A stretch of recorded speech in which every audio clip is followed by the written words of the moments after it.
Hi friends, இது இன்ஃபோர்நெட்டின் சமூக பார்வை. துபாயில ஒட்டகங்களுக்கான ஒரு மருத்துவமனை செயல்பட தொடங்கியிருக்கு. அது சம்பந்தமான செய்தியை தான் இப்ப நீங்க கேட்க போறீங்க. இந்த மருத்துவமனை கடந்த ஆண்டே திறக்கப்பட்டுச்சுங்க. பல கோடி ரூபாய் செலவுல இந்த மருத்துவமனையை கட்டியிருக்காங்க.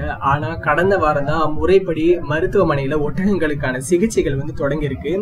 ஒட்டகங்களுக்கு என்னென்ன சிகிச்சை அளிக்கிறாங்க அப்படின்னா, அறுவை சிகிச்சை முறை, எக்ஸ்ரே போன்ற நவீன முறைகள்ல இங்க ஒட்டகங்களுக்கு சிகிச்சை அளிக்கப்படுது. இது தவிர ஒரே நேரத்துல 20க்கும் மேற்பட்ட ஒட்டகங்களுக்கு சிகிச்சை அளிக்கக்கூடிய அளவுக்கு இந்தியா, பிரிட்டன், ஸ்பெயின் மற்றும் மெக்சிகோ நாடுகளை சேர்ந்த கால்நடை மருத்துவர்கள் இங்க பணியமர்த்தப்பட்டிருக்காங்க.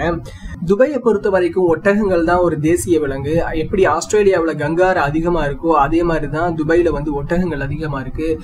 சோ ஒட்டகங்களுடைய ஆரோக்கியத்தை பாதுகாக்கிறதுக்காண்டி தான் இந்த நவீன மருத்துவமனை கட்டப்பட்டிருக்கு.